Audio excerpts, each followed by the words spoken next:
Esperientzien tarteari ekingo diogu, orain hasi eta 11:30 bitartean.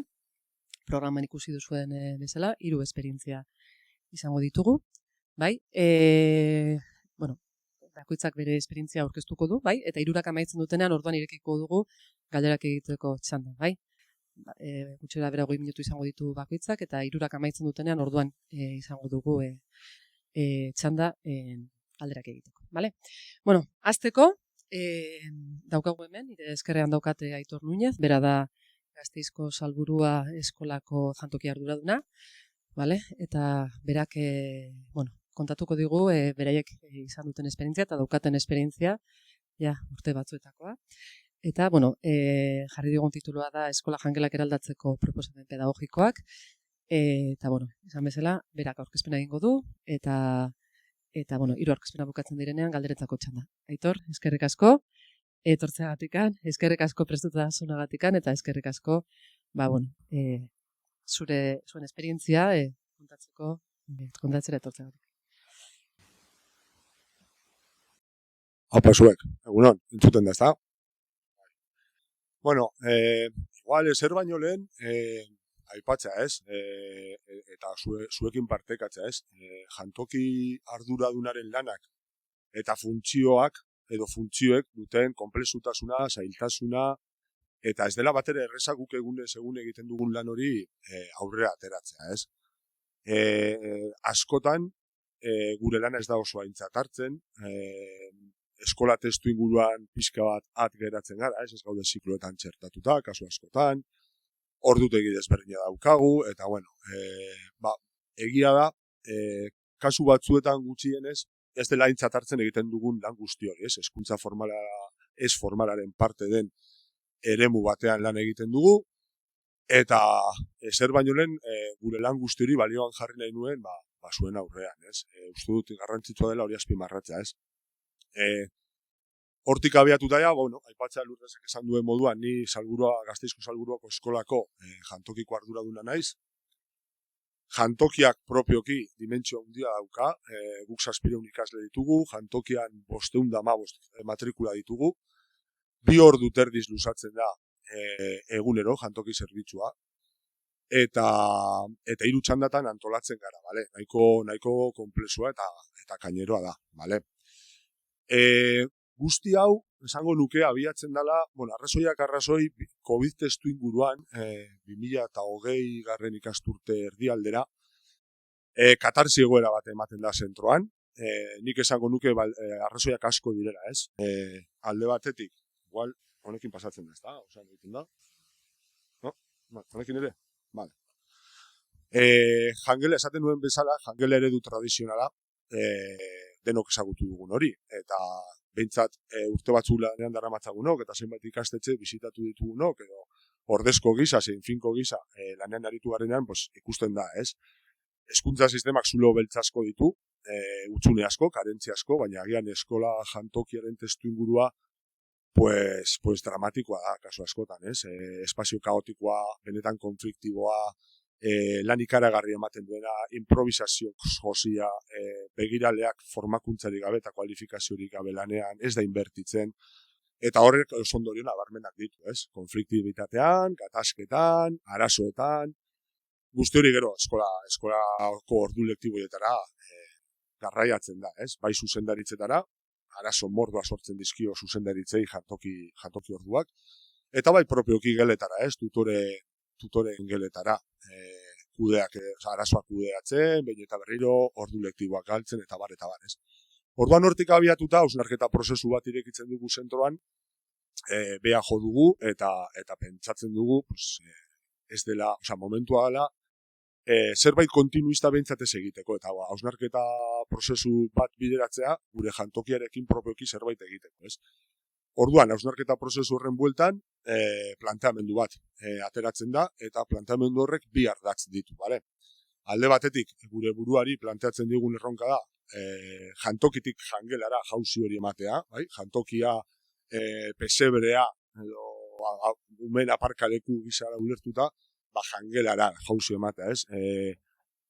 ez dakit, espazio ezitzaile bezala itortza bat izatea, eta jateko orduak ere, duen balio hori probestea, ez, nolabait ere. Orduan, gure buruari planteatzen dugu, badela momentua, jantoki ordu hori programatzen hasteko, intentzio ezitzaile hornitzeko eta bar, eta beste alde batetik, bigarren ardatz bat martxan jartzen dugu, ez, eta berau izango litzateke, jantoki propioa izaten. Kasu hontan, arrazoiak amaitzen du auzo sukalde proiektua bilakatzen, ez? Salburua auzoko beste bi zentrorekin batera, karril hori ere irekita daukagu, eta auzoan sukalde profesional bat nahi dugu, bertan produkto lokal fresko eta kalitatezko batekin, eta justu batekin, gure ikasleak elikatzeko, ez? Orduan bi ardatz horien bueltan lanean hasten gara, zuzendaritza proiektuan, gure eskolako zuzendariak txertatzen du, ofizialtasun bat ematen dio asunto guztiari, organo gorenetik pasatzen da, OGG-tik pasatzen da proposamena, baiezko borobila ematen zaio, eta gure ikastetxeko hezkuntza proiektuan ere isladatzen du, bale? Erreflejua badu, eta guretzat jantoki ordua lehentasun bilakatzen da ikastetxeko hezkuntza proiektuan islaturik, ez?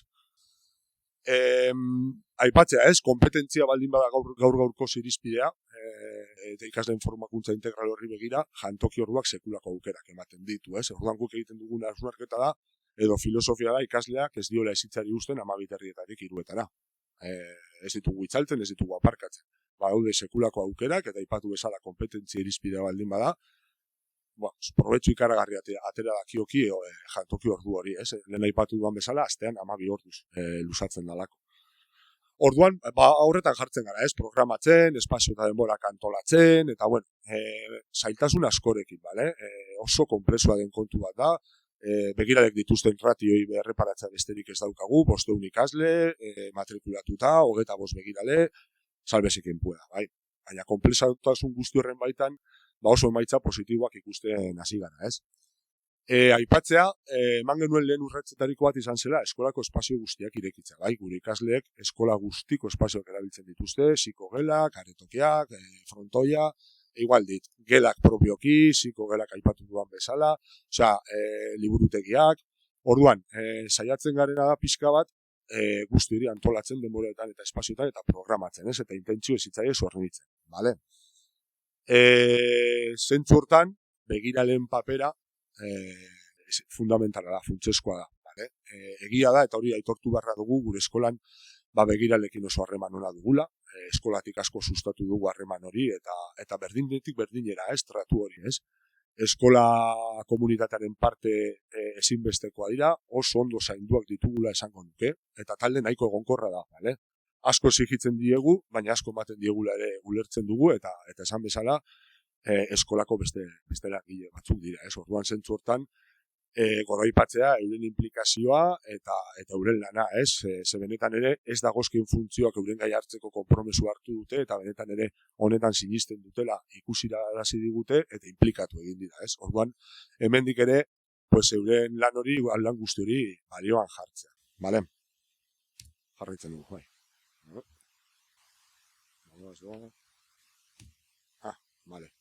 Vale, jarraitzen dugu, barkatu. Igual aipatzea ere bai, ez? Guk ez daukagu formula magikorik, gure eskola jantokian akatz, hankasartze, arazo eta imperfekzio ikaragarri pila daude egunerokoan. Ez daukagu formula magikorik esan bezala, egun batetan ondo funtzionatzen duenak agian urrengoan ez digu funtzionatzen, eta hasieran aipatu dudan bezala, eske benetan ere konplexu eta zaila da guzti honi forma ematea eta dena ondo ateratzea, bale? Edozein kasutan hori horrela dela aipatuta ere eta onartuta ere, porque horrela da. Uste dugu azken urteetan, basmatu egin dugula zenbat aspektutan, ez? Adibidez guke antolakuntza ereduari dagokionean formulasko frogatu ditugu, eta oraintxe bertan zikloka antolatzen gara, eta, begiralen ratioak aldugun neurrian errespetatzeko eta ratioz gora eskuateko, zikloka antolatzen gara, ez? Beste ikasturte batzuetan, egia da, bereziki eleatzen, igual mailaren bat nahiko zintzilik geratzen zela, ez? Igual begirale bat 60 ikaslerentzat, eta, nahiko temerarioa. Orduan, antolaketa eredua, bakoitzaren errealitatetik abiatuta, egokitu egin behar da, eta alik eta aukerarik hoberera bilatu, gure kasuan ulertzen dugu ziklokako antolaketa hori dela, Eta gero ja ikaslei sekulako hitza ematen diegu, parte hartzea sustatzen dugu, asanbladak egiten ditugu eurekin aldiro, euren parte hartzea sustatzen dugu eta euren iritziak eta eskaerak oso aintzat hartzen ditugu, eta benetan lortu dugu ikasleak agente aktiboak izatea, ez? Egia da, ikasle guztientzat irekia dela planteamendu hau, baina bereziki nagusienekin, 5. eta 6. mailako ikasleekin, sekulako emaitzak ikusten ari gara, ez? Oso aintzat hartuak sentitzen dira, oso parte hartzaile agertzen dira, laguntzeko prestutasuna handia dute, eta oso gustora aritzen dira jantoki orduan, ez? Norabide horretan, bai guk proposatuta, ikastetxetik, irakasleok, begiraleok, zein euren iniziatiba izan da, ekimen, dinamika eta jardura asko antolatzen ditugu. Guztiak ere zerrendatzea, oso luze joko luke, ez? Baina jolas libraz gain, jolas arautuak sartzen ditugu, antolatu ditugu, jantoki talent eta horrelako talent showak, dantza ikastaroak, tailerrak, antzerkiak, nagusienek, bai txikienentzat, zein beraien berdinentzat, prestatzen dituzte gauzak, izan antzerki bat, ipuin kontaketa bat, edo txapelketa bat, olimpiadak antolatu ditugu, aurten bertan sombras txinesekin ekimen oso polita egin dugu, eta okerrez banabil urrengu hilabeterako escape room urbano bat antolatu nahi dute ikasleek. Badoaz ateratzen gauzak, ez?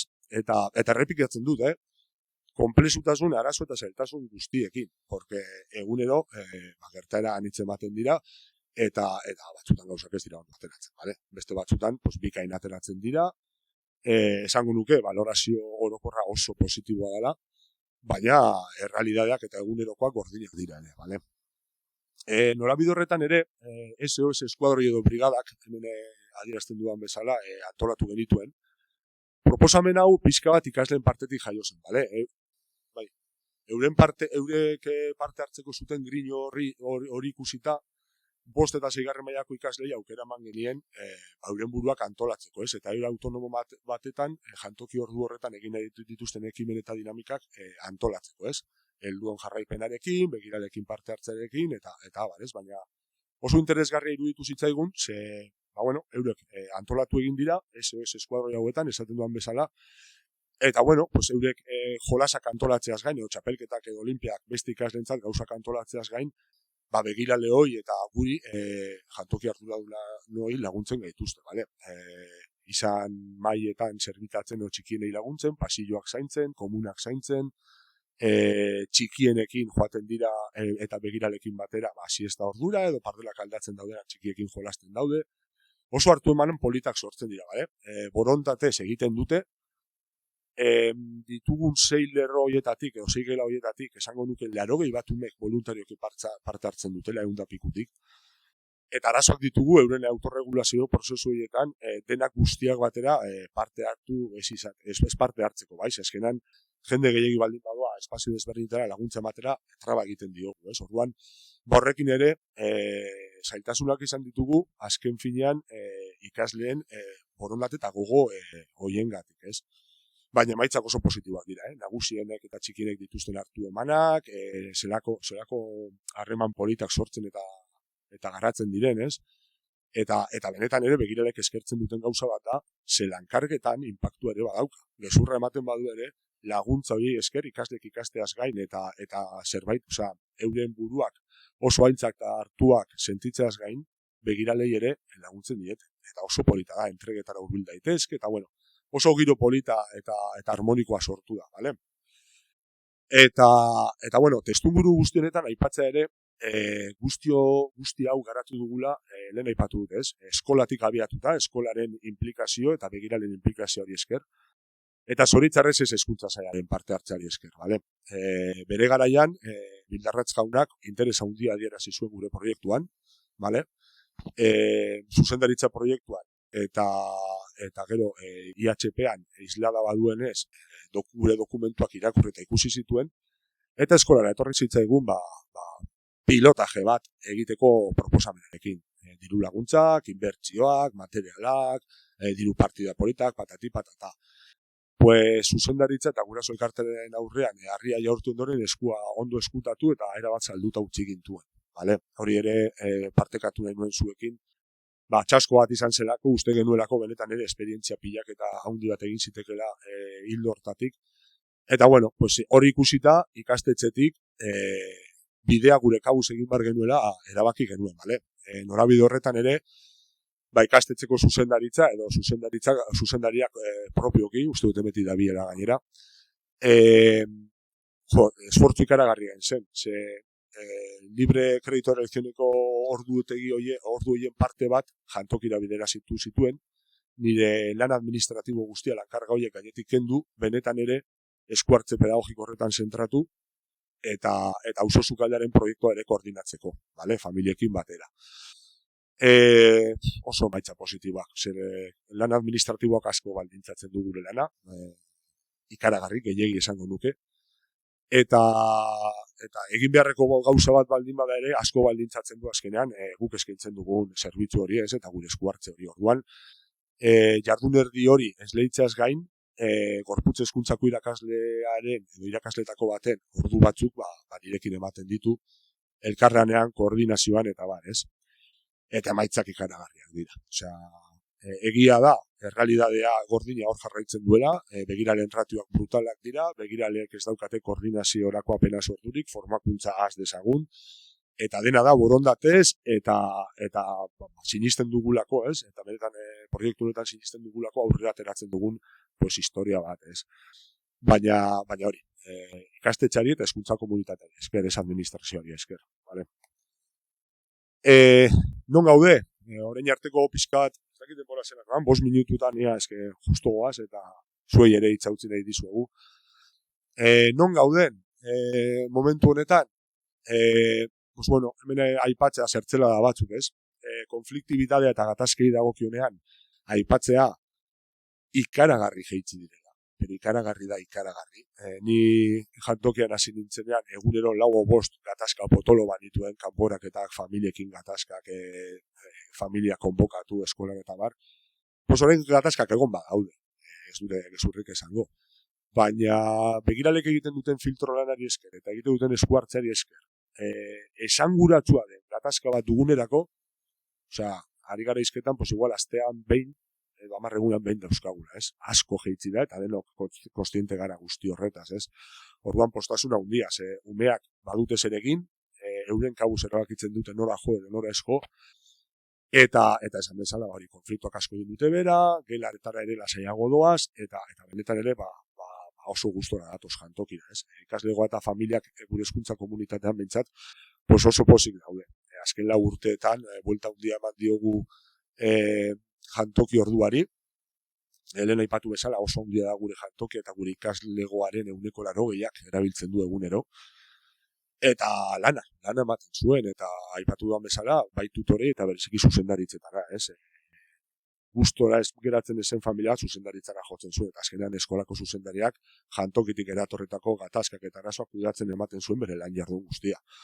Orduan zentzu hortan, bikain, eta familiekin daukagun feedbacka itzela da, bai auzo sukaldari proiektuari esker, zein egiten dugun eskuartze ni edo proposamen honi esker, hurbiltasun handia irabazi dugu, konfiantza handia dago gure artean, beti daude bitxo arraroak, osea, matematika. Baina egia da, onartu beharra dago familiekin konfiantza handia dagoela, hurbiltasun handia dagoela, eta empatia bat badagoela, eta zentzu hortan pues oso kohesionatuta gaudela, ez? Eta elkarri beldurrik ez diogula, vale? Eta momentu honetan aipatzea, ez? Ja, ikasturte erdia joan da, guk egiten ditugun ekimen guztiak ebaluatzen goaz, ensaio error asko egiten dugu, segun batetan funtzionatzen duenak urrengoan igual ez du funtzionatzen, edo formulazio bat egiten dugu eta zaigu gustatzen, orduan, pues beti gaude, ez? Ebaluaketa jarraia hori egiten eta hobekuntza planak diseinatzen, ez? Guztio abiatu genuenean, zelan egiten genituen gauzak, eta orain zelan egiten ditugun, zer ikusirik ez dute, ez? Antolakuntza ereduan kasgora jarri genuen, momentu batez, begirale batzuk bakarrik zerbitatzen jarri genitu eta beste batzuk jolasak dinamizatzen, gero hau atzera pauso bat eman genuen, bueno, hemen badago esperimentazio lana handia, ez? Eta gero epe laburrera, orain, emetik eta ikasturte amaierara, baditugu bizpairu erronka, alde batetik daukagu estetikaren gaia eustea, bai ikasleekin hitz egin da, zeinbestelako profesionalekin, ez? Estetikaren ikuspuntua oso garrantzitsua ikusten dugu, bai, ikasterako orduan, sortzen duen lasaitasunarengatik eta estetikak bere propioki daukan balio horrengatik, ez? Espazio polit batek, agradable batek, lasai batek, visualki erakargarria denak, pues, onura asko ditu, ez? Orduan hortzeari gara, saiatzen lorategi bat sortzen, ideiak baditugu, ez? Oraindik oso berde dago, baina lorategi bat egin nahi dugu, eskolako espazio desberdinetan lorak edo tiestoak esaten da, lorontziak jartzea, artearekin zerikusia dituzten gauzak, muralak eta egitea, bueno, garrantzia ematea, ez? Eta periodikoki eskolaren itxura hori eraldatzen joatea beteri polita izateko helburuarekin. Eta era berean, pues, eskolako espazioak, patioak eta askotan kakaz beteta daudela ere, pues, garbitzeko grin hori edo garbi mantentzeko aukera hori sustatzeko, ez? Bestetik, hezkuntza premia berezitako ikasletara hurbilketa bat eman nahi dugu, ikusita eskuadroiek eduki duten arrakasta eta bereziki HH-ko ikasleekin duten harreman hori gure ikasleek nagusienek. Ikusten ari gara, eskola mailan ditugun hezkuntza premia bereziko ikasleekin ere oso lanketa txukuna egin daitekela, euren errealitatea hurbilketa bat, elkarri ezagutzea, elkarri laguntzea, eta era berean hezitzaileek eskola testuinguruan oso balio handia dute, ez euren lan ere oso aintzat hartzekoa da. Eurek dituzten lankarga brutal horiek ere neurri batean arintzeko balioko lukeen planteamendu bat da, ez? Orduan, gai horri ere eutsi egin nahi diogu, eskolan baditugu zenbait ikasle, hezkuntza premia berezitakoak, eta, euren historiak dituztenak, eta eskuadroien bitartez eurengana hurbilketa bat eman nahi dugu, eta bestetik eskola baratzaren diagonala, bale? Eskola baratza eraikitzen dut gaude, eta printzipioz gure intentzioa da jantokitik esku hartze bat egitea. Tresna pedagogiko gisa eskola baratza erabiltzea, bale? Kompetentzia horietan sakontzen jarraitzen, bale? Eta amaitzeko, ez dakit denbora, barkatu. Nora goazen, ez? Edo nora joan nahi dugun. Guk gauzak nahiko argi ditugu, beste kontu bat da, iritsiko garena da ez, baina apustua oso argia da, ez. Egin nahi duguna da, interbentzio hezitzaile honen normalizazio eta sistematizazio prozesu bat garatu, bale? Egia da, urrats oso politak eman ditugula, oso pozik gaudela oroar, oso valorazio positiboa egiten dugula 3-4 urteko ibilbide honen inguruan, baina beti dago zer hobetu, ez? Eta hau zerbait bizia eta jarraia da, ez? Orduan, gure partetik eskolako zuzendariarekin hitz egin eta gero, Bildarratzek egindako proposamena berreskuratu nahi dugu, alegia horrelako pilotaje hitza ez zaio administrazio hori gustatzen, bale? Baina bai ikusten ari gara, guk eskolatik, salburuatik hasi dugun ibilbide hori oinarri gisa hartuta, edo esperientzia gisa hartuta, edo abiapuntu gisa hartuta, zenbat eskolen arteko saretze bat gauzatu, zuzendaritzekin hitz egin da, eta proiektu bat adostuta, eta lakoari proposamen hori aurkezta, ez?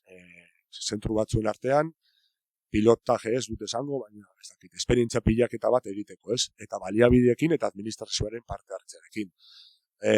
Proiektua garatuta dago, fleko batzuk falta zaizkio ja lotzeko, baina hor planteatzen dena pixka bat, lakoako hezkuntza sailari baliabideak eskatzea benetan ere lan duin bat egin izateko, ez?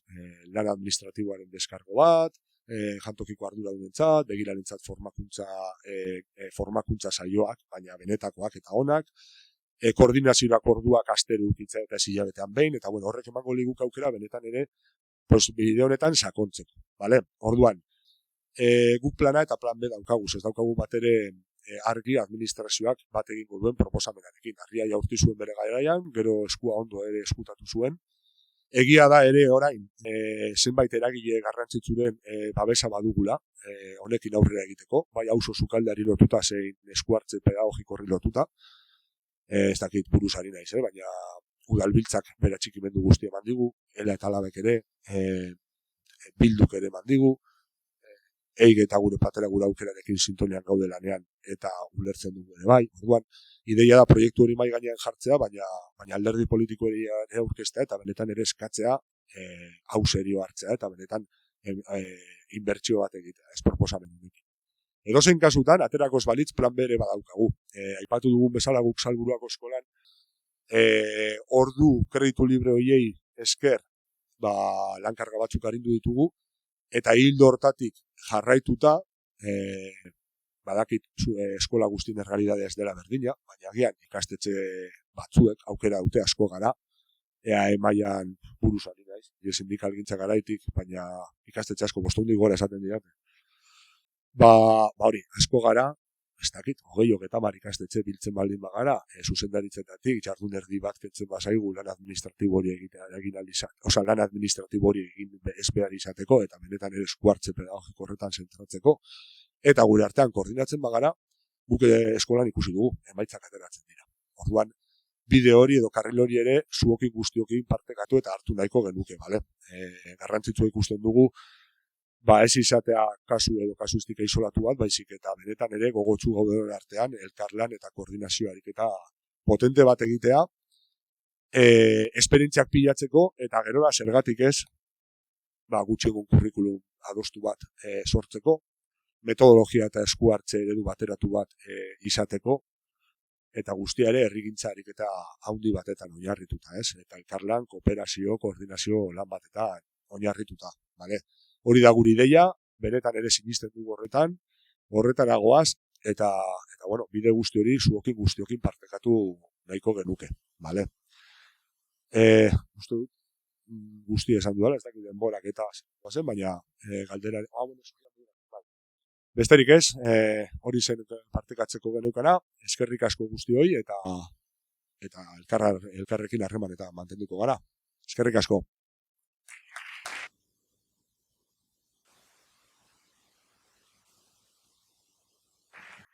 Eskerrik asko, Aitor. Ikusi duzue hasi garela gai importante batekin, arlo pedagogikoarekin, gai horrekin hasi gara, hainbat kontu ikutu ditu Aitorrek, gero izango dugu galderetarako tartea, eta lantaldeetaren arlo honetaz hitz egingo dugu, bai? Orduan, eskerrik asko Aitor, nik uste dut hemen hainbat gauza jarri direla mahai gainean, gauza oso garrantzitsuak, eta proposamena ere bota du Aitorrek, orduan, jardunaldi honen helburua saretzea denez, hor proposamena eta hor izango ditugu espazioak horretan egiteko. Bigarrengo esperientziari ekingo diogu. Hemen irondoan daukat Eneko Binuela. Eneko Binuela da bidezko elikadura gobernuz kanpoko erakundeko koordinatzailea, EAEn. Eta, EIGek eta bidezko elikadurak hainbat urte daramagu elkarlanean, jantokien inguruan elkarlanean, eta, hainbat jarduera egin ditugu. Zuetako batzuk ezagutuko dituzue, beste batzuk ez. Baina, berari eskatu diogun lana da, azaltzea eskola jantokiko zerbitzua kontrolatzeko tresnei buruz hitz egiteko eskatu diogu, bale? Berak ere esan bezala, 20 minutu izango ditu aurkezpena egiteko, eta, ja, esperientzia guztia bukatzen ditugunean, izango duzue galderak egiteko aukera. Eneko. Egunon, eta, eskerrik asko antolatzailei, horrelako aukera bateagatik, ez? Azkenean, urte asko daramagu eskola elikaduraren inguruan hitzaldi eta mintzaldi eta batzar asko izaten, eta egia da eskola komunitate osatzen duzuen eragile askokin gaude, baina egia da, horrelako zera esparrutan, da lehen aldiz ibili garela, ez? Jantoki arduradunen aurrean, zuzendarien aurrean, eta gure ustez, aukera polita da, hemendik baita ere gauzak pizkat trakzionatzen hasteko, ez? Ponentziaren izenburua da eskola jantokiaren kontrola egiteko tresnak. Kontrola baina baita ere hobetzeko tresnak. Guazi ginenean, argi geneukan, eskola jantokiak hobetzeko espazio handia daukatela. Ikusi genuen 2014ean ikerketa baten ondorioz, ikusi genuen nola zegoen egoera eskola jantokietan, eta ikusten genuen, izan genituen ondorioak, gero azalduko ditut, baina esaten ziguten zer egin behar genula honen inguruan. Eta hasi ginen lanean 2012an, 2013an, 14ean ikerketa hauen genuen, eta ekarri dizkizuedan gaurko eguneko menua, 4 partetan banatu egin ditut, eta da gaur egungo egoera pizkat pintzelada batzuk eman, guztiok dakigu, guztiok egunero bizitzen duzuen eskola jantokiaren errealitatea, baina zuen erraitetetik kanpo dauden hainbat gauza daude baita ere, orokortasunetik. Baita ere, eraldaketarako guneak, zeintzuk eratu daitezke, zeintzuk dauden, eta nola indartu daitezken, kontrolerako tresnak, baita ere honen inguruan elkarlan bat egin dugu Eigerekin, zenbait tresnak baita ere plazaratzeko, eta baita ere etorkizuneko proposamenak. Hau da, lehen aipatu dudan, hobekuntza horiek, honen bidean jartzeko, ez? Nolako egoera daukagu gaur egun? Dakizuenez, aurten kurtsonetan kontratazio berriak hasi dira, baina eredu berdina mantentzen da. Diot, 2000 urtetik aurrera, osea, 24 urte daramagu eredu berdinarekin. Eredu bakarra daukagu. Guztia catering enpresen bidez, lizitazio edo kontratu baten bidez egiten da. Bai? Eskola publiko guztietan eredu bakarra eta zurruna daukagu. Saiakera asko eta proposamen asko bideratu ditugu, hau aldatzeko, hau moldatzeko, hau hobetzeko, eta beti ezezkoa. Bai? Zer gertatzen da? 2016 garren urtean, jantoki kasua dela eta, guztiok segurazki gogoratzen duzuela, enpresa caterinei harrapatzen diete trapitzeo potente baten. Non prezioak amainatzen zituzten eta hori inflexio puntu bat izaten ari da. Zergaitik, gizarteak konturatzen ari da monopolio guztia dagoela enpresa catering eskuetan eta hori aldatu hasi beharko zela. Politikariek momentu horretan, mozio batzuen bidez argi azaltzen duten baietz. Hasi beharko ginela, hasi bat ziretela aldaketak egin. Hori 2016an. Giroa, politikoki baita ere, hasten dira ja gauzak eta proposamenak egiten, eta egia da gauza txikiak hasten dira, eta 2015-16an hasten dira lau esperientzia pilotuak martxan jartzen. Dakizuenez, gaur egun, lau eskoletan, Bizkaiko lau eskoletan, baimen berezi baten bidez, beraien lau eskola kudeaketa berezi bat daukat. Kudeaketa propio bat, bai? Hori, erakutsi egin digu beste ereduak posibleak direla, bai? Eta hori argi eta garbi, 8 urte ostean, egunero erakusten dute beste eredu bat posiblea dela. Iraunkorragoa, osasungarriagoa, gertuagoa eta gardenagoa. Eredu bakarra, diot. Kontratu berriak, bai, plegu berriak sartu dira indarrean aurten, kurtsonetan.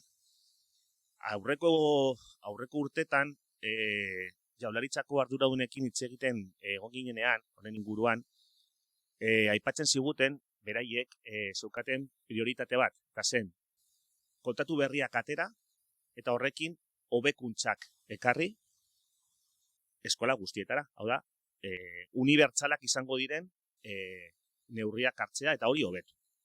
Eta horretarako, plegutan zenbait aldaketa sartu zituzten. Gero nahi duzu aipatuko ditu. 6 hilabete ostean, ikusi dugu zer nolako bekuntzak izan diren horiek eta zer nolako egoera daukagu. Guztiok dakigu zer nolako egoera daukaguna. Jarraitzen dugu gaur egungo egoera gure jantokiak ez iraunkorrak izaten. Zergaitik? Azkenean, gure menuak osatzen dituzten elikagaiak edo osagaiak kilometrikoak dira, ez dira gure gertutasunean erosten, elikagaien zauketa gero eta handiagoa da, eta hori aldaketak gutxi ekarri du honen inguruan. Ez hezitzailea, salburua, estepzio bat da, segurazki, eta aukera bat galtzen ari da. Ikusi dugunez, salburuak eta beste lekutan baita, aukera hau aprobetxatu daiteke. Eskola jantokiaren ordutegia gune pedagogiko eta hezitzailea izan daiteke, eta hori gaur egun ez da erabiltzen. Ez da gardena.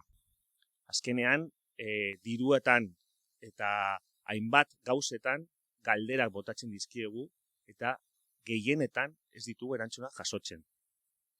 Badaude eskaerak, badaude tramiteak, eta badakigu burokrazia handia dagoela, baina gardentasun gutxi ikusten dugu. Azkenean, familiek ordaintzen dute kuotaren ehuneko ia 60, eta askotan familiek eskatzen duten informazioa ez dute jasotzen. Eta hori zinezkoa. Eta baita ere desintegratua, zergaitik, azkenean, eguerdian ematen den ordutegi hori, 2 orduterdi horiek, eskolaren funtzionamenduarekin guztiz desintegratuta dagoen gune bat da. Eta hori baita ere gure ustez landu eta aldatu eta hobetu beharko dugu. Hau esan da, zeintzuk guneak eratu daitezke guzti hau aldatzeko edo hobetzeko. Guztiok ezagutzen duzue jantoki batzordea. Jantoki batzordea da gaur egun organigramaren barruan dagoen gune ofizial bat, non betekizun oso zehatzak ditu, OMR-aren barruan, oso ondo detaiatuta dago, eta gainera hor EIGek, hau atara egin dute EIGeren dokumento batetik, eta argi eta garbi agertzen da nola jantoki batzordeak daukaten funtzioak eta kapasitateak. Askotan, hau ez diogu behar duen garrantzia ematen. Zergaitik, azkenean, beste gune bat delako, beste batzar gune bat delako, edo beste tramitazio burokrazia gune bat delako. Baina ikusi behar dugu hau baita ere, izan daitekela oso gune garrantzitsuak benetan aldaketarako proposamenak eta aldaketarako bideak benetan egia bihurtzeko. Hemen, aipatzen dugu nola eratzen diren, hasiera batean, ofizialki 3 hilabetean behin, ian behin bilduko dela batzorde hau. Nortzuke osatzen dute, zuzendaritzak, jantokiko arduradunak, ikasleek eta baita ere gurasoak, bale? Garrantzitsua da, guztiok bertan egotea. Guztion ikuspegia desberdina delako, bai? Zuek, zuzendari eta jantoki arduradun bezala daukazue informazioa barne barrutik, bai? Baina gurasoak eta umeak eta ikasleak daukate barne eta kanpotik, bai? Eta hori entzutea, eztabaidatzea, mintzatzea eta eztabaidatzea eta proposamenak eman komunean izatea, gure ustez ezinbestekoa da. Hemendik kanpo geratzen dira langileak, eta nire ustez hau baitare integratu behar direla. Langilegoa lehen aipatu denez, oso eragile garrantzitsua eta ezinbestekoa da. Kasu honetan, eta ofizialtasuna ikusita eta legelki ikusita, ez dago ikusita egon behar direla. Baina gure ustez, atea ireki behar da, eta baitare langilegoari ateak ireki, beraien ikuspegia baitare, bai gainen atzeko. Zer gehiago, eginkizunak hor azpimarratu egin dizuet. Helburu betetze mailaren jarraipena egitea eta jantoki zerbitzua ebaluatzea. Hau zer da? Ez da bakarrik temperaturak ikusi, edo ez da bakarrik mostrak hartu. Bestelako zerak badaude baita ere. Eta ikustea baita ere zer nolako onespena daukaten menuak, aldaketak eta bar umeengan. Begiralengan baita ere, langileengoengan. Askotan beti guztia finkatzen dugu, ea umeak ondo edo txarto jaten duten edo zera jaten duten. Baina baita ere, oso garrantzitsua baita ere ikustea nola eta zenbat denbora erabiltzen den. Guzti hau ondo eramateko.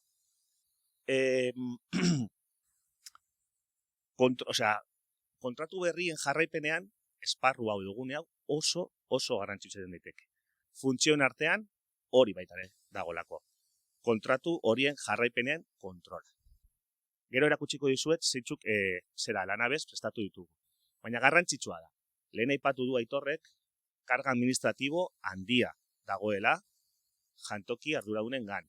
Eta askotan, karga administratibo hori beste gauza garrantzitsuak lehen esten egitidu, ez? Orduan, gure ustez, hor baita ere, benetan, batzorde hori garrantzia emateko eta benetan kontrola ondo eramateko, baita ere administrazioen bidez, errekurtsak egon behar dira, eta baliabideak, eta denborak, eta formakuntzak.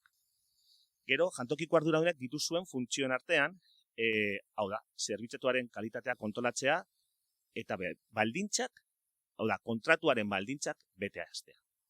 Eta honekin, pasatzen dut hurrengo puntura. Kontrolerako tresnak. Askotan, azkeneko kontratuetan, lehen aipatu dudanez, aldaketa batzuk egon dira lizitazio berrietan.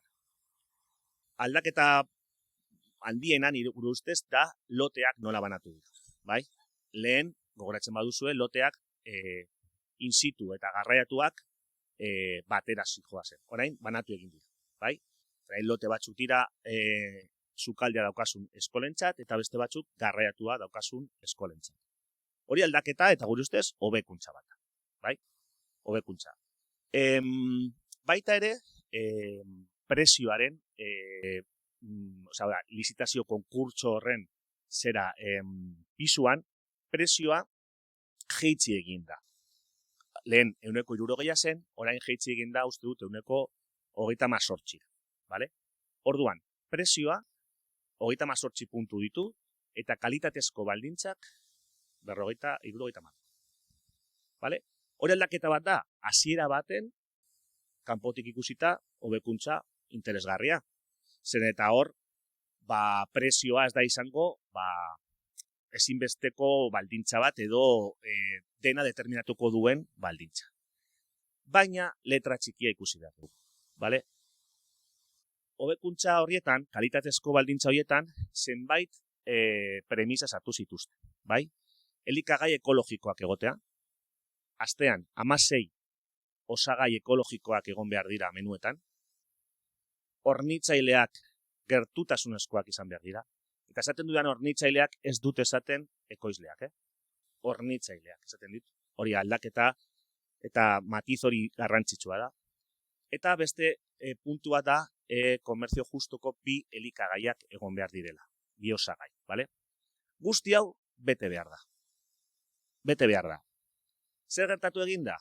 Enpresa guztiak kalitatezko baldintza horiek bete dituzte, edo bere proposamenetan bete dituzte 100%. Orduan, 72 puntu horiek izan da, nor markatu du balantza? Prezio. Eta lote gehienetan, prezio txikiena sartu duen enpresa irabazi egin.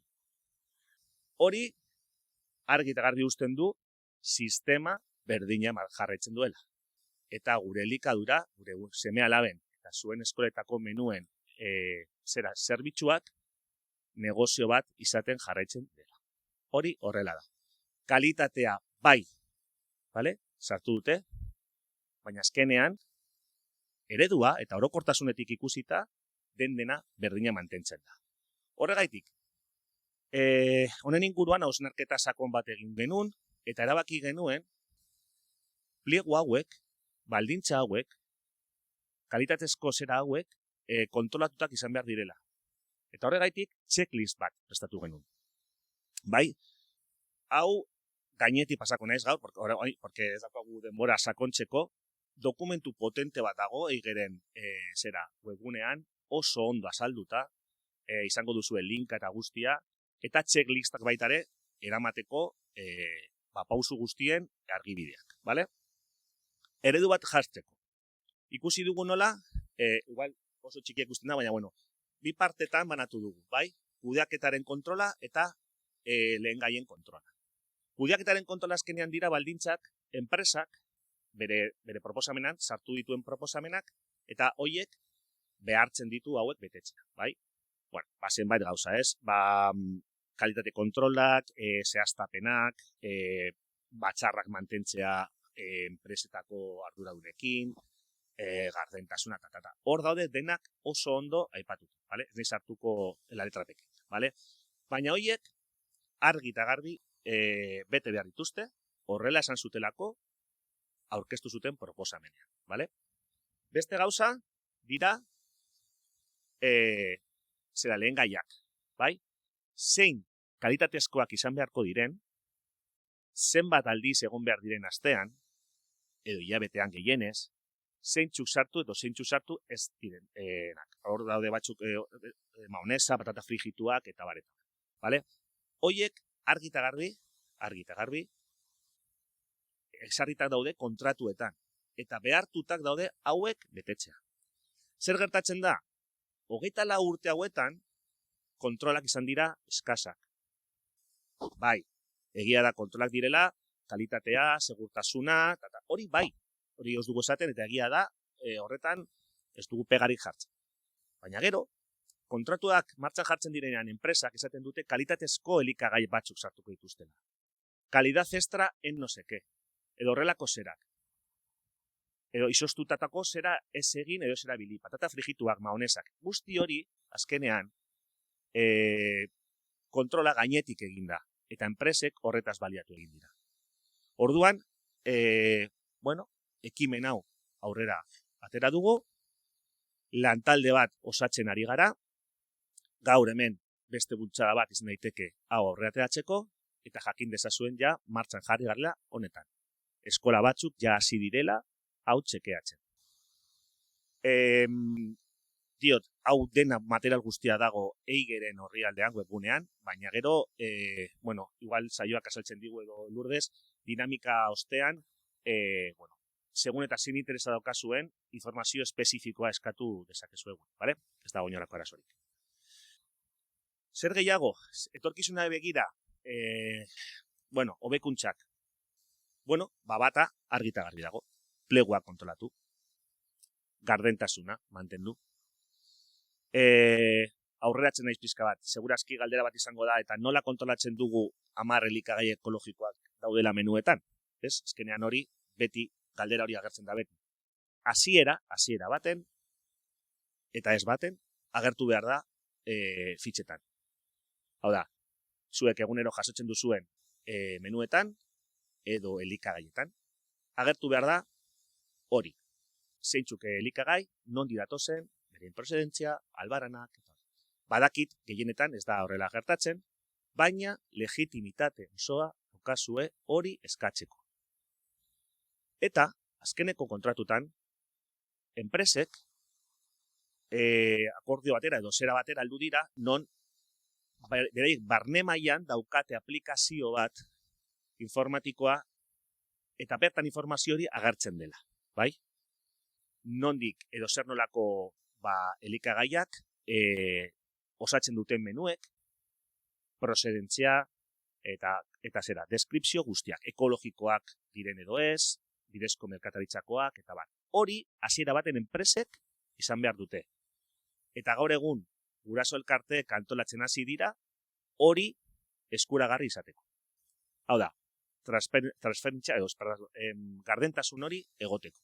Non, baimen batekin, enpresek ematen dute baimena, bai jantoki batzordei, baina baita ere familiei ikusteko benetan nolakoak diren elikagai horiek. Eta benetan egia den 10 osagai ekologikoak daudela asteko menuan. Hori egia den edo ez, bale? Jarraitzen dut, hobekuntzetan, jantoki batzordeak indartu behar dira. Eratu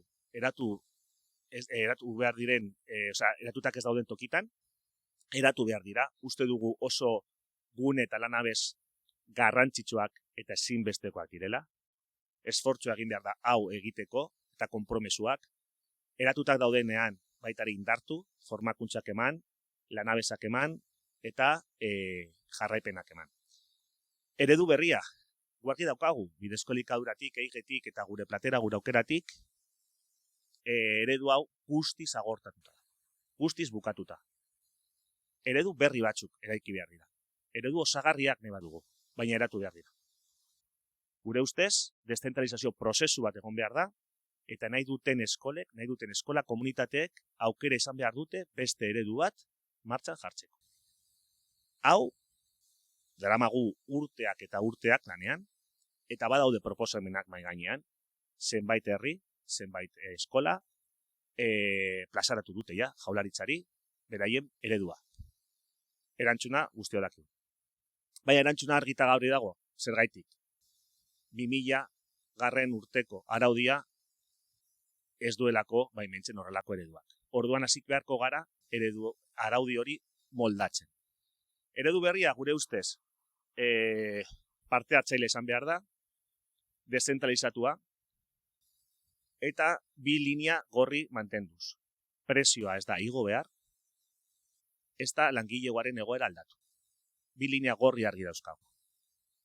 Eta gure ustez posiblea da. Borondatea egonda, posiblea da. sukaldeak berreskuratu. Dakizuenez, badaukagun mugimendu kanpaina bat martxan jarrita, nahi duten eskolek sukaldea eskatzeko zera egiteko.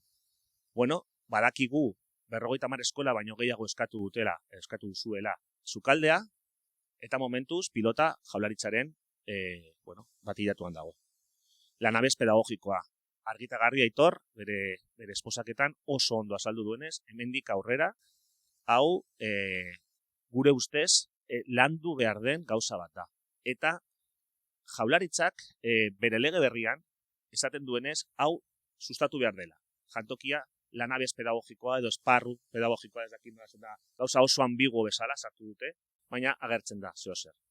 Gure ustez hori egon behar da martxan, baina baita ere errekurtsoekin bateratuta. Ezin da guztia berdin mantendu eta zuei bideratu ardura hori. Venga, lanabes pedagogikoa martxan jarri. Ez. Hori ez da horrela egiten. Hau martxan jarri behar bada, formakutxak egon behar dira, errekurtsak egon behar dira, eta bereziki denborak eta borondatea. Eta bukatzeko formakutxa eta komunikazioa. Guargi daukagu, azkenean, helburua da hemendik sareak sortzea, formakuntzak tartekatzea, esperientzak konpartitu. Leku batean funtzionatzen duena, beste batean agian ez du funtzionatzen, baina hori elkartopatu eta ikusi nola gauzak garatu daitezke. Eskola bakoitza mundu bat zarete. Herri bakoitzak baita. Eta errealitateak oso ezberdinak izan da, horiei adaptatu beharko gara. Orduan, ja bukatzeko, zer egin dezakegu? Hor bota ditut ide asko, hastea instituzio lokalekin hitz egiten, beraien papera garrantzitsua izan daitekelako, formakuntzak antolatu familiekin, eragile ezberdinekin, eta gero gauza, txikia baina handia, hamaiketak osasungarriak bideratu. Gaur egun, horretan, bai familiak eta bai jantoki batzordeak, eta bai arduradunak eta zuzendaritzak, aldaketak barrutik egin ditzakezue. Badakigu zer nolako arazoa dagoen hamaiketakotan, zer nolako elikagaiak dauden gure patioetan, gure errekreoetan, eta hori aldatu hasi daitezkela. Esperientziak badaude, oso politak, eta horiatik baliatuz baitare, hasi gaitezke pausoak ematen. Eta eskerrik asko, gero izango dugu denbora hitz egiteko, baina hau da gaur hemen plazaratu nahi zainoa. Eskerrik asko.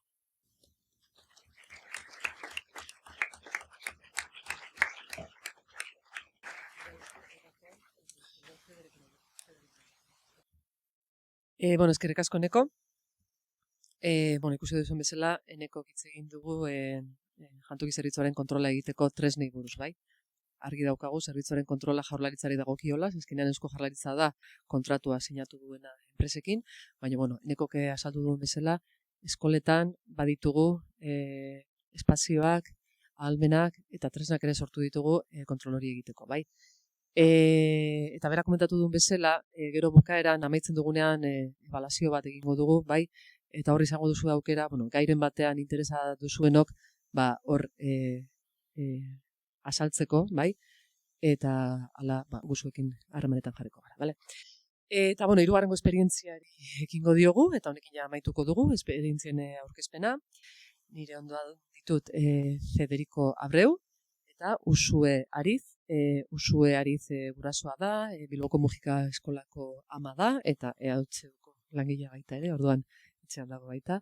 Eta Federico Abreu, bera da dinamizatzailea, talde dinamizatzailea da, eta berak azken urteetan lantalde bat osatu dugu, gurasoek osatutako lantalde bat izan dugu azken urteetan, eta bere helburua izan da jantoki batzordeak indartzea, bai? Nekok azaldu du jantoki batzordeen garrantzia, guretzako ere oso espazio garrantzitsuak dira ikastetxeetan, eta helburu horrekin, lantalde bat izan dugu martxan azken urteetan, eta beraiek kontatuko digute beraien esperientzia, bale?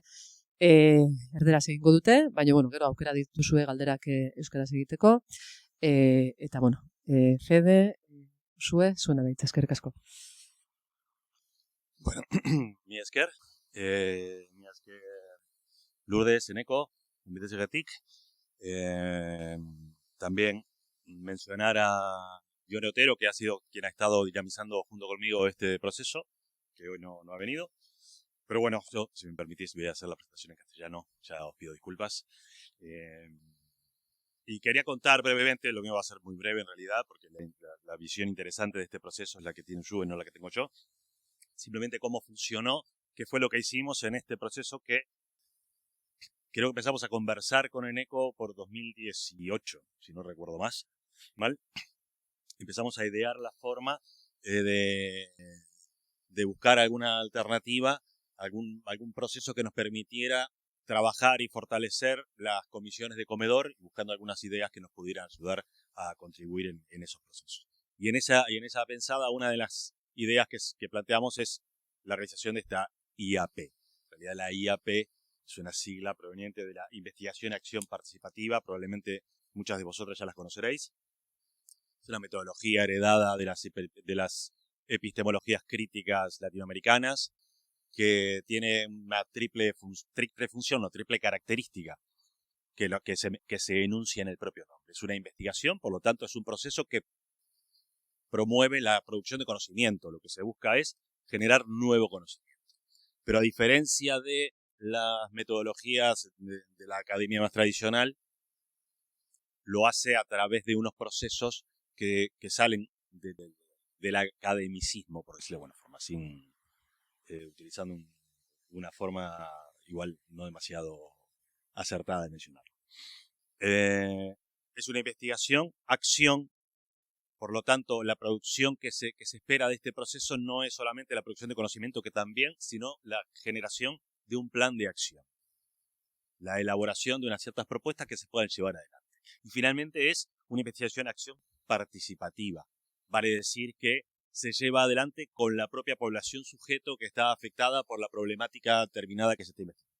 En este caso, se construyó un grupo donde se acercaron madres y padres pertenecientes a las AMPAs de diferentes centros. Creo que esta fue una de las características de este proceso, que pudimos juntar a más de 20 centros con características muy diversas. Centros grandes y pequeños, del entorno urbano o del entorno rural, algunos que tenían cocina y otros que no, o sea, y que también perteneciente a los 3 territorios. Entonces, en realidad, teníamos un conjunto de gente, unas 20, 25, 30 personas llegamos a estar en alguna vez, un conjunto de gente que venía de realidades muy diversas, pero que compartía la misma preocupación y la misma problemática, que era mejorar los procesos que se llevan adelante en los comedores escolares, mejorar la alimentación y mejorar el comedor como propio espacio educativo.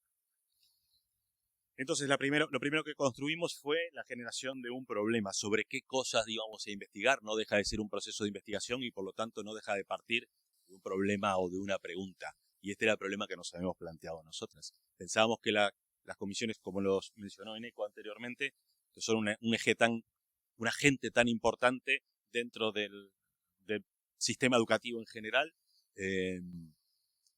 teniendo una potencialidad de transformación muy importante, no estaban teniendo esa potencialidad. Entonces, ¿qué podíamos hacer nosotros desde nuestro sitio para poder contribuir? Y ese fue el problema que nos generamos. Como en todo problema, trabajamos con una metodología que es la digresión de ese problema. Hay cientos de estas formas de hacerlo. Nosotros optamos por esta, que es la construcción de un árbol de problemas.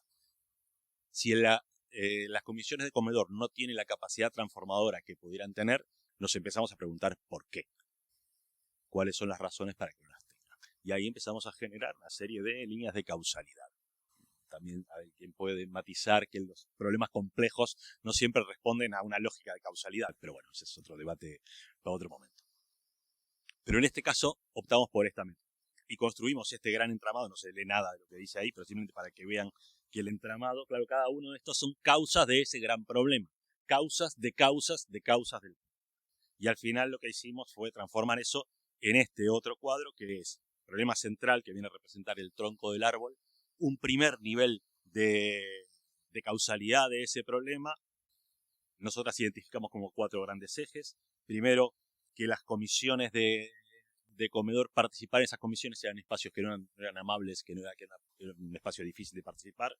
Que por otro lado faltaba información y sensibilización, no solamente en quienes participaban en las comisiones, sino en general en la comunidad educativa.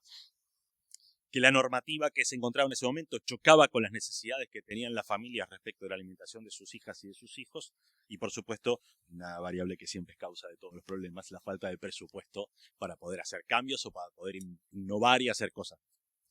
Entonces, con esta lógica de problemas, nos construimos un mapa de objetivos, identificamos, bueno, cómo nos gustaría que fueran estas comisiones de comedor, y ante esa baja capacidad de transformación, nosotros pensamos que la comisión del comedor, en nuestro imaginario ideal, debería ser un espacio con una gran capacidad transformadora. Y ahí es que construimos un objetivo central, que es dotar a las comisiones de comedor de una capacidad de transformación, y 4 grandes metas. Recuerdo nuevamente, menciono la idea de que este proceso pretende derivar en una planificación. Una planificación tiene cierta estructura que no se puede inventar más o menos, o puede encontrar algunas más o menos flexibles, pero responde a ciertas lógicas. La lógica es que existe un objetivo, que cada ese objetivo se cumple a través que se alcanzan determinadas metas y que esas metas se consiguen llevando adelante unas ciertas actividades. Nosotros seguimos esa lógica de construcción. Y las metas que nos planteamos para alcanzar este objetivo era como estos 4 grandes ejes. Primero, que era necesario consolidar las comisiones de comedor como espacios amables donde la gente quisiera estar. Porque si la gente no quisiera estar, difícilmente podían tener capacidad transformadora de nata. Lo segundo era que era necesario sensibilizar e informar a la comunidad educativa que quizá no ponía la alimentación en el lugar que nosotros considerábamos que debiera tener, y no ponía quizás también la comisión del comedor como un agente tan importante como nosotros lo considerábamos. El tercero era hacer incidencia, porque claro, nosotros la normativa, en aquello de que la normativa no se adecua a las necesidades de las familias, la normativa no la podemos cambiar. Por más buenas intenciones que tuviéramos en este grupo, la normativa es la normativa que es. ¿Qué podíamos hacer? Generar procesos de incidencia para cambiar la normativa. Entonces esa era otra de las metas de este plan.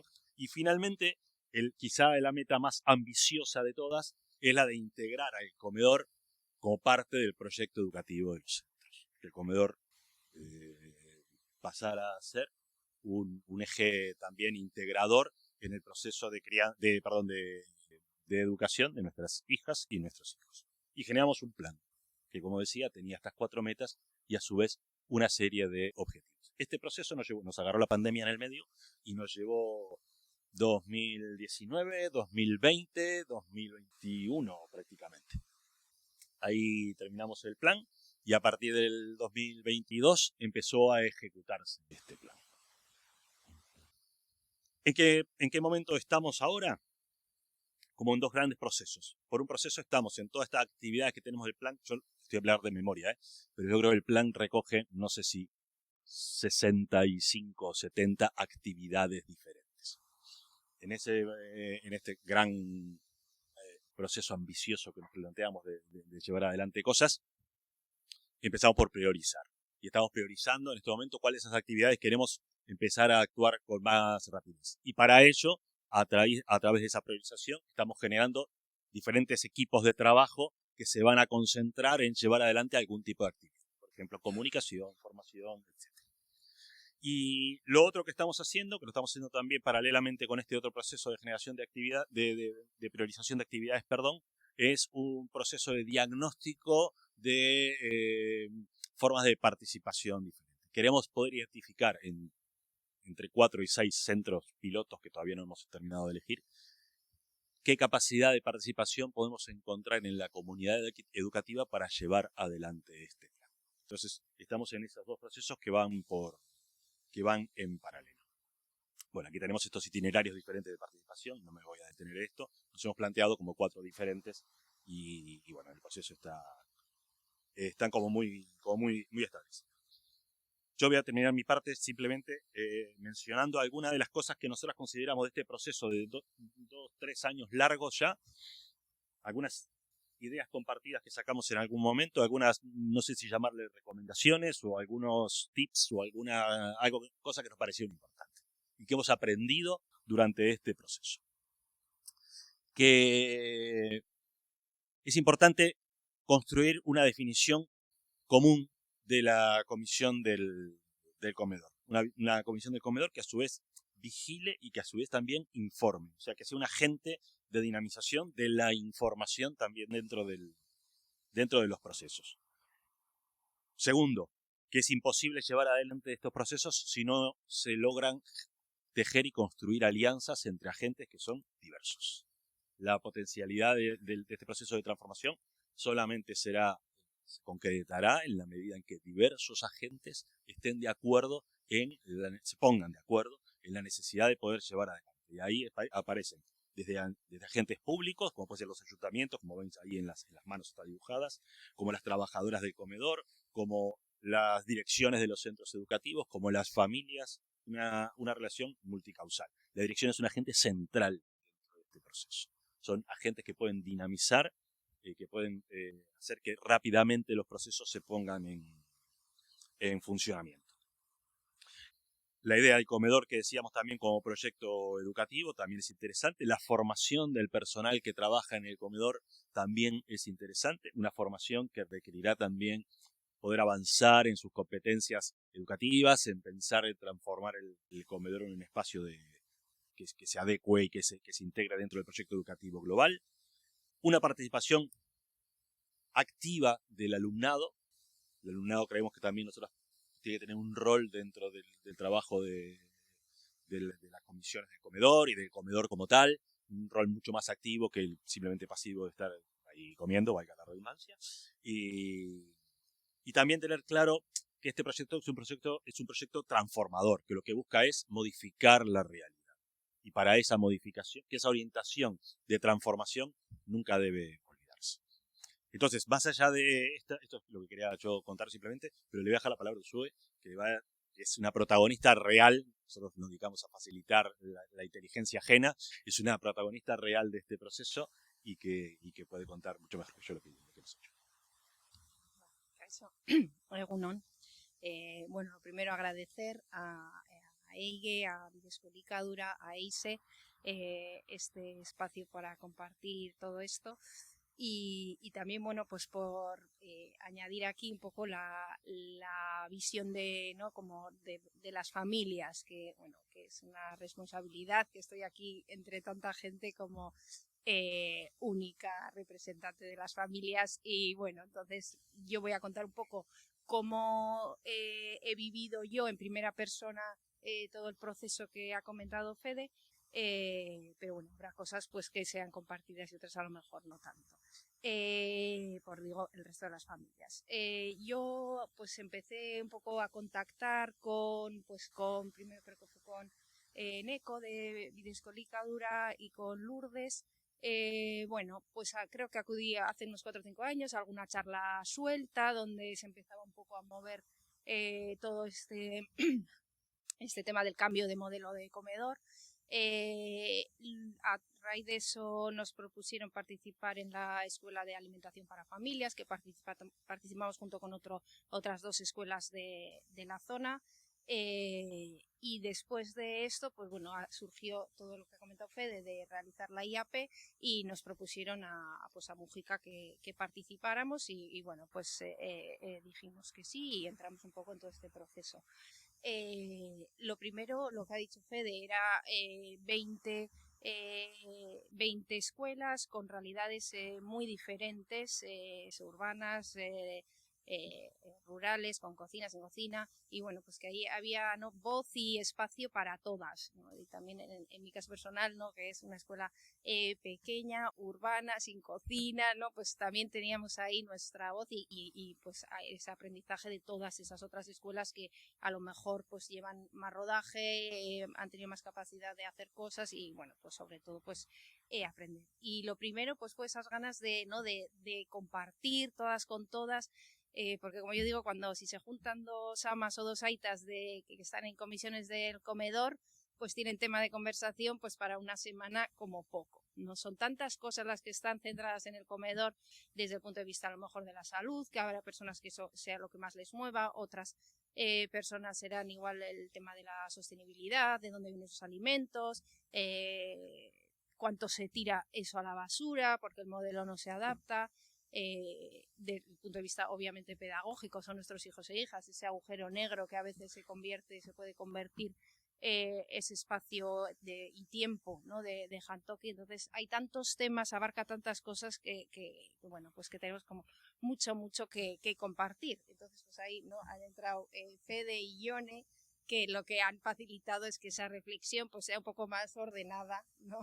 y porque si no puedes saltar de un tema a otro y estar una semana y no llegar así como a algo claro. Entonces esa ha sido muy importante, eso, ayudarnos a reflexionar cada una de en qué punto estábamos, qué podíamos aprender del resto. Cuando lo primero hicimos, ¿no? El árbol de problemas, parecía aquello, y dices, que andamos, esto se nos supera, ¿no? Todo esto. Y luego como, pues, ¿no? Unos días más tarde eran capaces de enviarnos toda esa información que había salido y que parecía que a veces igual no estaba muy organizada, pues todo bien organizado, pues sí, es verdad todo esto, ¿no? Como tiene una estructura, una coherencia, y luego, por supuesto, plasmarlo en el plan de trabajo con todos esos objetivos, que también, otra vez, todo está muy ordenado, pero también impresiona un poco, ¿no? Las 60 y pico actividades, dices, pues ahora, ¿no? Vale, bien, ahora ya sabemos un poco qué es lo que querríamos hacer, pero pues, ¿cómo tiramos con esto para adelante? Y cuando retomamos después del plan de trabajo, yo he acudido a otra sesión posterior, y una de las cosas que hicimos fue que todas las personas que estábamos, pues en uno de esos objetivos u otro, escribir qué habíamos hecho ya, como cada uno, bueno, pues por su cuenta un poco. Y la verdad es que luego pues te das cuenta de que se está trabajando mucho, en muchas AMPAs, entonces pues nosotros hemos hecho esto y dices, bueno, pues no es empezar de cero. Hay mucho trabajo ya hecho, quizá no tan organizado y de manera más aislado, pero hay mucho trabajo hecho, y lo que es importante ahora es eso, ¿no? Pues toda la red que se ha creado, compartir, y en el momento en que se te ocurre hacer alguna cosa en tu centro y dices, pues yo creo que alguien había hecho algo similar, ¿no? A veces contactamos con Lourdes o con Eneco, oye, pues sí, pues te paso el contacto, pues ahorrar, ¿no? Todo ese trabajo y todo eso que a veces está un poco disperso, pero que es muy común. Y aunque las realidades sean diferentes y a lo mejor las soluciones no siempre valen para todas las escuelas iguales, pero siempre sacas ideas de un lado, de otro, y bueno, pues eso ha sido pues muy enriquecedor, ¿no? Entonces, un poco más en cuanto a la parte, por así decirlo, ejecutiva de todo este proyecto, pues ha sido plasmado en eso, y bueno, y ver cómo pues vamos eso llevándolo adelante. Luego también no de todo el proceso, que fue creo que no un año juntándonos, ¿no? Con una periodicidad de pues un mes y medio. Bueno, pues a nivel personal pues está clarísimo, ¿no? Todo ese compartir, ver que un montón de gente tiene inquietudes similares,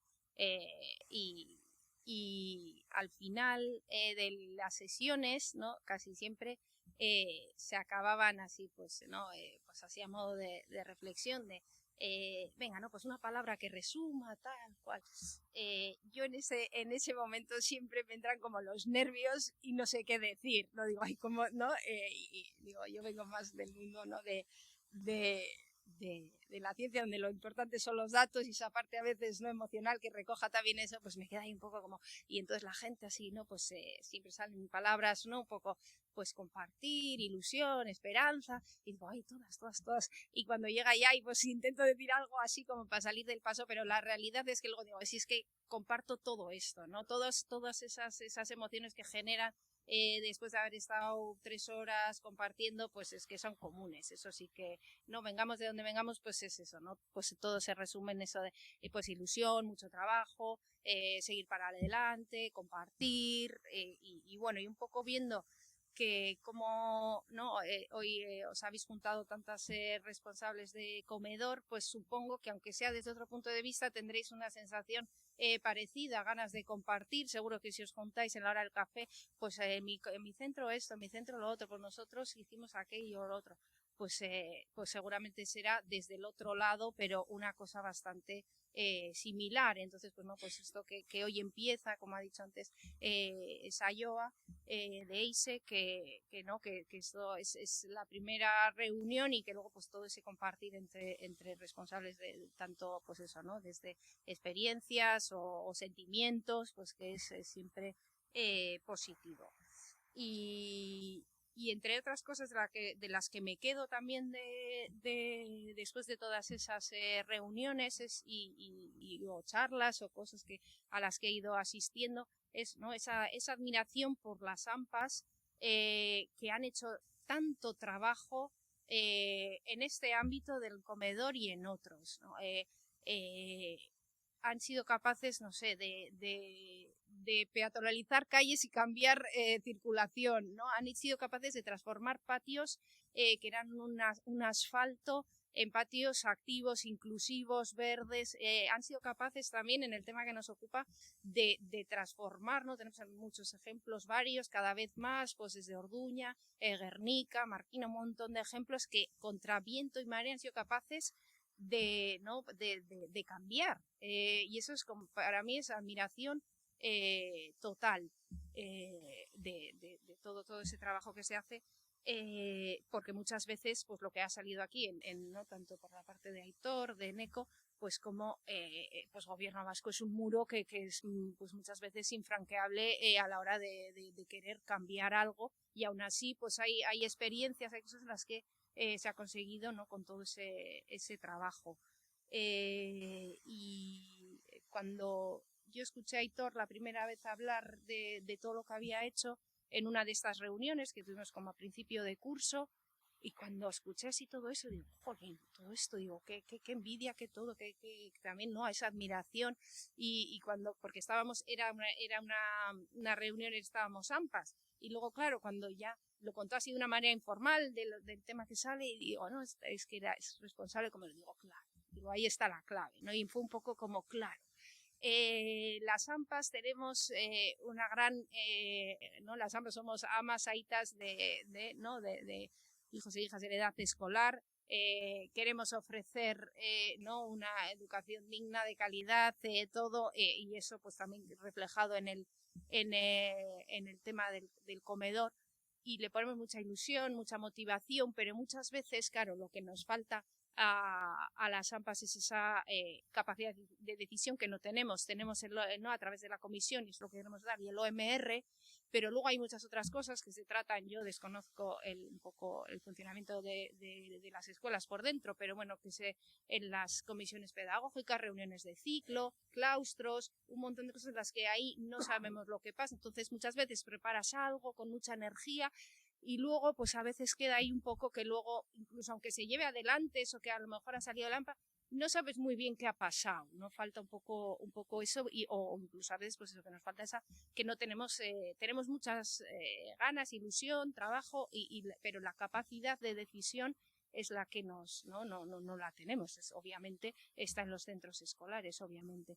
Entonces, aquí pues hoy pues os habéis juntado pues 100 y pico, ¿no?, responsables de comedor, que sí queréis, ¿no?, si estáis aquí es porque sí que queréis cambiar las cosas, mejorarlas, y un poco lo que quería así también como, ¿no?, un poco trasladar el mensaje es que ese trabajo conjunto de las AMPAs, de las familias y de los responsables del comedor, que es imprescindible. Los responsables de comedor tenéis eso, ¿no?, que ha salido aquí también esa idea de ese trabajo administrativo que os sepulta y os impide hacer otras cosas, y pues eso está ahí, y hay que, ¿no?, pues gestionarlo de la mejor manera posible.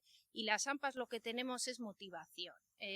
Tenemos motivación, tenemos ganas de que nuestros hijos e hijas estén más a gusto en el comedor, coman mejor, se relacionen mejor, todo eso. Y esa motivación, lo que haces por tus hijos y por tus hijas, esa energía, ese trabajo, ese tiempo, no lo podrías poner en otra cosa. O sea, lo que tenemos las AMPAs es eso. Luego nos quedamos, ¿no?, en nuestro lugar, que es donde nos toca, ¿no? Nos quedamos fuera, en el intermedio ese, ¿no?, entre, ¿no?, en la OMR y todo eso, pero que el mensaje sería que si ya no estáis con un interés en cambiar las cosas, que las AMPAs tienen mucha capacidad de trabajo, cosas que, pues eso, ¿no?, de lo que he comentado, que han cambiado cosas que han exigido mucho, y tienen mucha motivación. O sea, si es por mejorar, van a sacar ¿no?, pues tiempo, energía.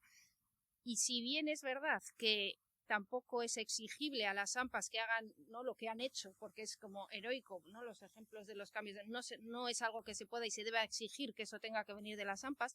También es verdad que hay muchas AMPAs que están dispuestas. Entonces, para aquellas que sí están dispuestas, pues esa cooperación entre responsables de direcciones, responsables de entre comedor y familias, pues esa sinergia, pues es que ya es como, ¿no?, si ya se ha creado un movimiento entre las AMPAs de que ya pues no nos juntamos, compartimos, todo eso, pues ya es el siguiente, ¿no?, paso es integrarnos de una manera más a lo mejor sistemática, ordenada y eficiente con las responsables de comedor y con las direcciones de los centros. En las AMPAs lo que tenemos en común las personas que estamos en las AMPAs, que somos amas y aitas. A partir de ahí ya la diversidad es total, en el sentido positivo de que hay perfiles de todos los tipos y que todos son válidos, desde, ¿no?, que pues en ocasiones una ama arquitecta que sabe de insonorizar el comedor, por ejemplo, y puede ayudar a nivel técnico en esa parte,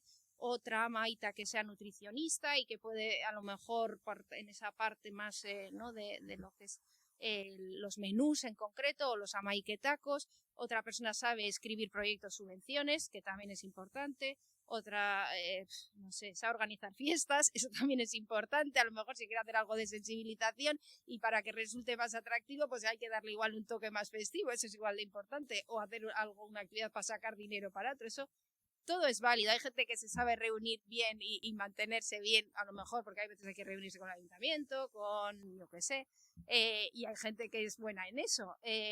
Pues todos los perfiles tienen algo que aportar y sobre todo, pues unido a ese perfil esos perfiles válidos y esas ganas de cambiar las cosas por nuestros hijos e hijas, pues ese sería un poco yo pienso. Y que cuando vi esta jornada que me llega a través de EIGE, dije, jolín, digo, es que ya es como, bueno, ya hemos dado un pasito más, ahora ya, o sea, las AMPAs más o menos estamos un poco, no sabemos hacia dónde queremos dirigir nuestro trabajo, cómo, bueno, un poco, pues ya el siguiente es ¿no?, las responsables de comedor, o sea, digo, es que claro, o sea, desde dentro es donde tiene que venir todo, siempre apoyadas desde las familias. Así que, bueno, creo que ya con esto acabo y nada, y dar las gracias por esta oportunidad.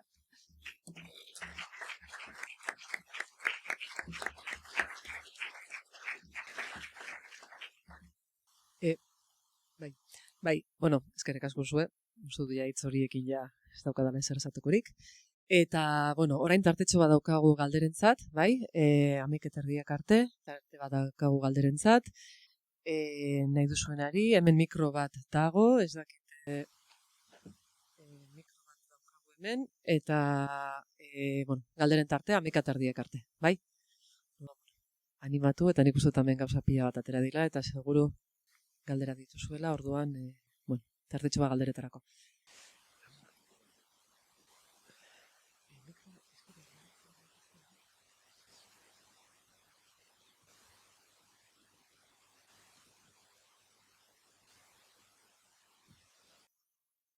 Venga, Josu, animatu hau.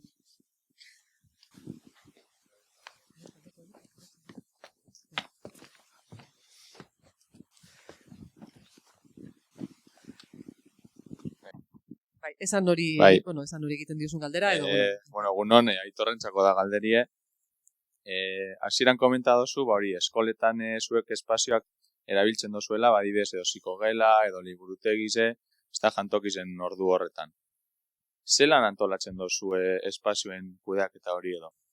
Hau da, begirale bat ipintzen dozu liburutegian, begirale bat ipintzen dozu psikogelan? Bai, oso galdera ona. Eta ez dago erantzun magikorik, saiakera eta formulazio asko egin ditugu. Adibidez, gimnasioa habilitatu dugu espazio lasai gisa, vale? Ikasleek asko eskertzen dute, egunero beteta daukagu, etxerako lanak egiten, mai jolasetan, txisteak kontatzen, marrasketan, tailerren bat egiten. Egia da ere orain udalak begirale bat jarri duela eskidetza sustatzeko, edo eskidetza jolasak sustatzeko, eta gurekin dago bertan jolasak antolatzen. Benetan ere gatza da, baliabideak oso eskasak dira. Lehen aipatu dut, ez da guk ditugu 500 piku matrikula eta 25 begirale. Leku danetan egotea oso zaila suertatzen da sarritan. Baina adibidez eta propioki espazio eman komunetan txandak antolatu ditugu. Zaintzarako adibidez aterpea edo gimnasioan txandak, gero zikloka antolatzen garen lez, bazkaltzeko ordua ere, jaten daudena umeak oso intensoa da, estres handiko momentua, baliabideak behar dira barruan, baina gero behin kanpora aterata neurri batean destentsionatzen da, ez guzti hori. Eta horrek aukera batzuk ematen dizkigu, begiraleak kokatzen joateko, ez?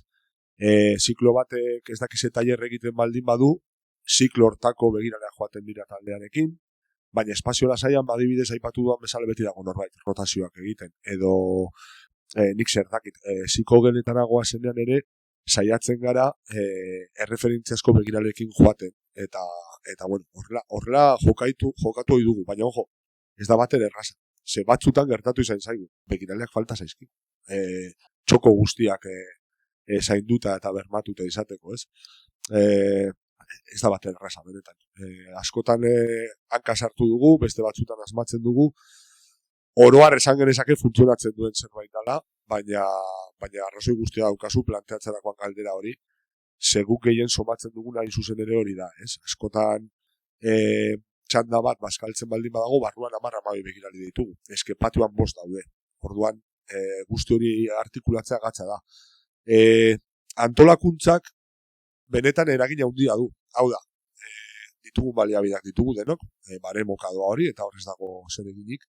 Baina egia da guk adibidez aurten zikloka antolatuta, jarri ditugu ziklo bakoitzan 3 begirale, beste urte batzutan 4 izan ditugu, eta baditugu 3-4 begirale, zean deitzen diogu, Maider, kaballito blanko edo, baina rotazioak egiten, eta utxuneak kubritzen, kobertura ematen lankide guztiei, orduan bapatean urgentzia bat dagoela, bideratzen dugu pertsona hori. Behar dugu pertsona bat zerbitzatzeko, arrura doa, edo behar dugu 5 urtekoekin, baton bat, edo erorketa bat egonda, sokorro, etxera ditu behar da, beti daukagu 3-4 begirale, hori, laguntzak emateko, koberturak emateko, eta handik eta ona ibiltzeko, referentziasko talde batetan txertatuta egon gabe.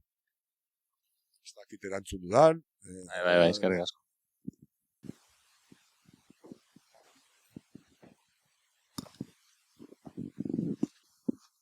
Iraia, ben.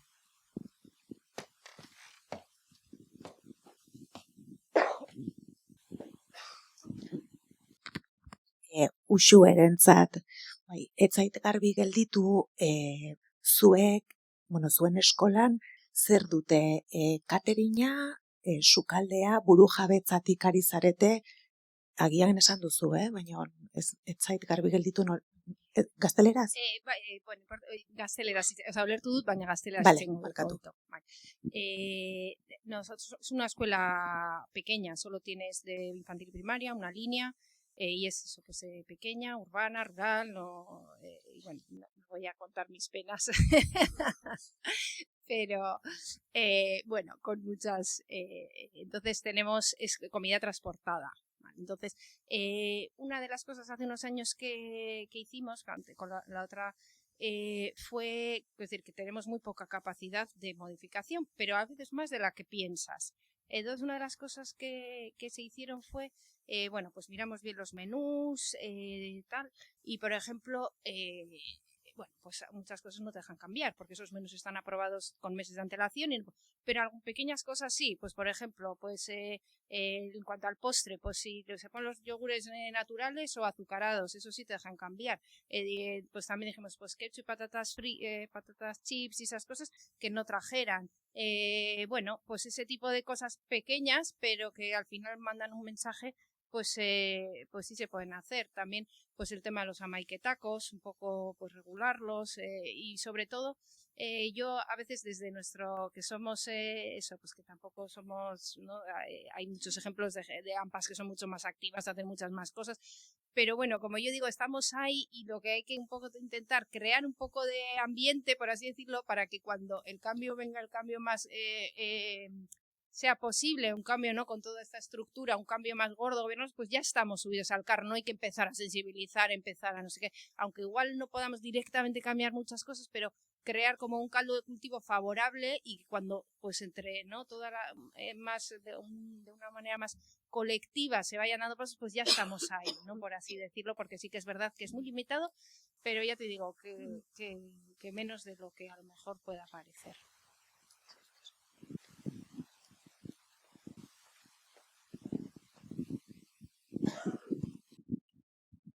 Kaixo, Jolanda naiz, sukaldaria naiz. Eta bi galdera, alde batetik zentroak direla eta, ze desberdintasuna ikusten duzue, sukaldea dauden lekuan eta ez dauden lekuan. Eta beste aldetik Aitor zurentzako, begirale, bueno, nik esaten dute zitzaie. Ze gune zitzaie baldin bada, guztiok zitzaia gara. Komentatu duzu zitzaiak mugitzen dire taldeka, osa dinote antolatu duzue, egoteko batzuk umeentzako, osa umeekin, beste batzuk kanpoan, ez da. Hori lan baldintzak eta lan hitzarmena begiratu ez da posible. Ordun ikusten, osa, ziur nago implikazioa oso beharrezkoa dela eta horregaitik aplikatzen dela. Baina nola lortu duzue langile honen implikazioa? Bueno, in situ eta garraiotuen arteko ezberdintasuna, behitu, bigek atera zuen orain dela gitxi, horrelako inkesta, makroinkesta bat gurasoen artean, ikusteko zer nolako jarrera zeukaten familiek honen inguruan. Argi eta garbi dago, in situ, sukaldea daukaten zentruak, kalitatea hobeagoa dela. Eta hori argi eta garbi dago, eta ereduak. Zer gertatzen ari da, sukaldeen eskaerak azkenean, infrastruktura planean, diru mordo bat sartu zen, hoiek egiteko, eta azkenean ez dakigu oso ondo zergaitik, atzeratzen ari dira lehen, 2019an adostutako sukaldeak 11 izan ziren, eta gaude 2024an, eta oraindik ez dute egin guztiak. Ez dakigu zergaitik, badakigu, gauza teknikoak, inflazioa dela eta baina atzeratzen ari dira. Guretzat, oso lanabez interesgarria eta ezinbestekoa dira sukaldeak. Hori kalitatea gehitzen du. Elikagaien zauketa gutxitzen du asko. Kalitatea baitare eta gardentasuna irabazten duzu. Azkenean, menuak garraiatutak dira superanonimoak, ez? Hor, enpaketatutak datozen zera batzuk eta ez dakit, hor ez dago historioa, ez dago zer, eta hoiek nola egiten diren, juten basara atxera, badakigu, sukalde zentral batzuk daude, eta modu beren egiten dira 1000 edo 5000 menu.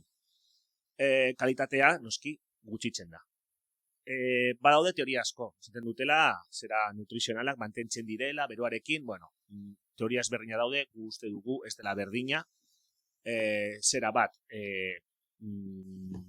bigarren plater bat, edo arroza bat prestatzea goizeko 4etan, enpakatzea eta bidaltzea eskolera, edo zuzenean egitea goizeko 10etan. Uste dut hori ezberdintasun handia da. Eta bereziki, ingurugiroa baitare begira, energetiko kita guzti hori baitare ikusten dugu eta zauketa dela eta insitu dauden sukaldeak, eskolak, aurrerapen handia dela eta gure ustez hori izan behar dela. Baitare, hau esan da, badakigu, eskola guztietan teknikoki ezin dela sukaldeak egon. Hori badakigu, lekua dela eta gauza zenbait arazoengatik. Baina alternatiba daude. Udal sukaldeak egitea, auzo sukaldeak egitea. Hori alternatiba dira, eta mai gainean daude. Eta baitare, gero Aitorren ebadu salburuako proposamena baitare agertu ezake, baina gure ustez, hori mai gainean daukagun aldarrikapen bat da. Orduina bezala baita, orduina, baina orain, gero eta artikulazio gehiago, gero eta mugimendu gehiago daude honen inguruan. Auzo bezala, herri bezala eta eskualde bezala. Egia da, erantzuna eta teoria bat da, azkenean natalitate tasak jeisten ari direla eta sukaldeak egotea leku guztietan, eskola txikietan, igual bideragarri ekonomikotasuna bututik ikusita ez dela. Baina, bueno, hori ez du esan nahi, ezberdintasun egin behar dela eskola batetik bestera. Orduan, gure ustez, udal sukaldeak edo sukalde komunitarioak, vale? Horrela ditu diogu, gure ustez, ibilbide eta bidea izango duen aldarrikapen batena. Vale, Yolanda, oso galdera honak. Lehenik eta behin aipatzea guk ere ezitzaile hitz erabiltzen dugula, eta askotan hitz egin dugula, baina hemen elkar ulertzeko eta, pues, sin más, baina arrazoi guztia daukazu, Bueno, gure eskolan begirale taldea nahiko gonkorra da, vale? 70% gurekin eskola ireki zenetik lanean dago. Egia da ere, 2 ordu terdiz luzatzen dela jantoki zerbitzua, eta azkenan lanaren 20% bat gehiago da, osea, kobratzen dute ere horregatik. Orduan ja berez erakargarri izan daiteke. Eta gero urtetako lana. Hor daukagu eskolako zuzendaria, jantokiko arduraduna izan zen, berak sustatu zuen edo abiatu zuen begiralekin harreman hurbil eta berdinetik berdinerako hori, eta ni jarraipena besterik ez diot eman. Errealitatea da, euren lana ikaragarri baloratzen dugula, eta eskolan sartzen diren momentuan, eskolako beste edozein langile bezalakoak dira.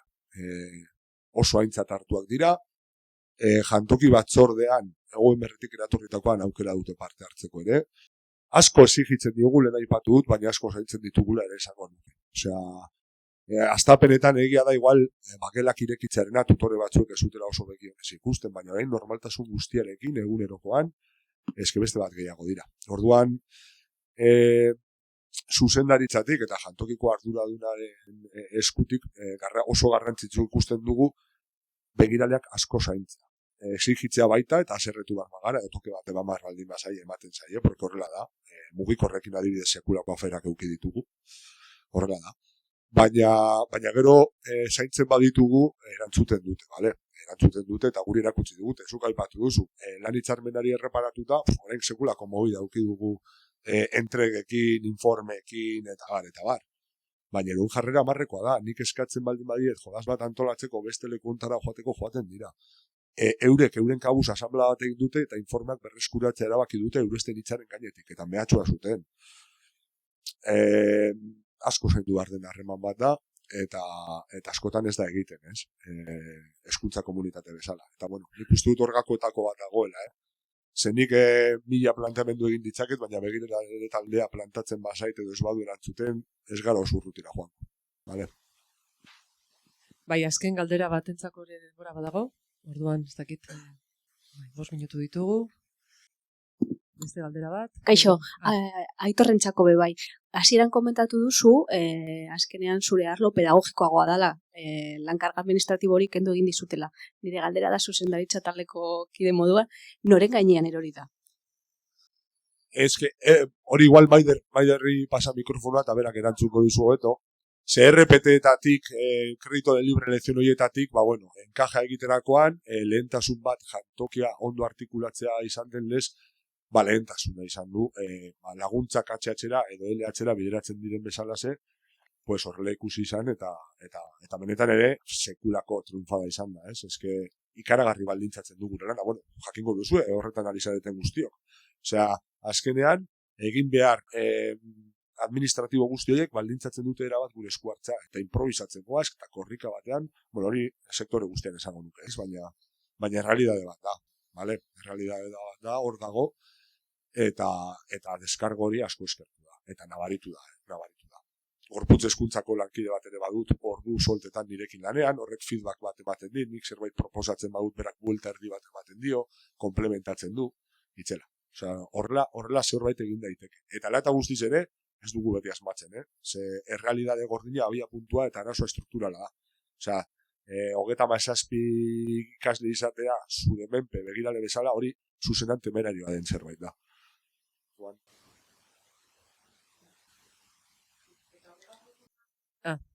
Mikro hartu mesedez, bai? Vale. Jantoki arduraduna izatez aparte, askok nik uste dut beste karga edo kargu batzu deko guzela, beste ardura batzuk, askotan jantoki arduradunain figura hori geratzen da, beste ardura batzuk plus edo betetzeko bezala, ez? Pues idazkari izan alzara, edo idazkari inmediatikako arduraduna, besteko arduraduna, eta geratzen dazku denbora hori gure rutegian nahiko eskaz.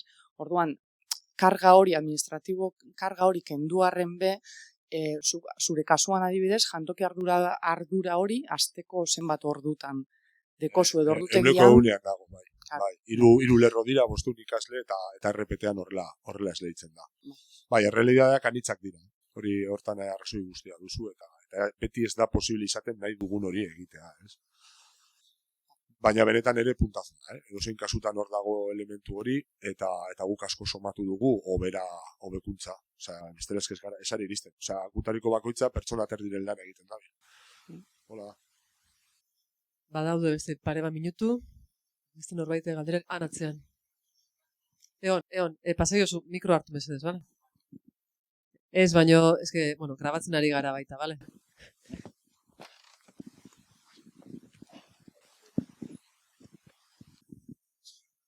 Bai, ez galdetzen dut hori, auzo sukaldian inguruan abertze oso esan zeiken. Hori aipatu duzu eta. Bai, azkar batetan.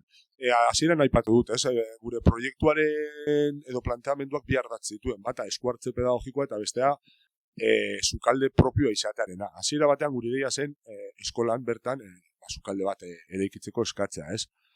Baina bildarratzen jugarreta ikusita argi ikusi genuen oso zaila eukiko genuela eta urteak emango genituela borroka hortan, ez?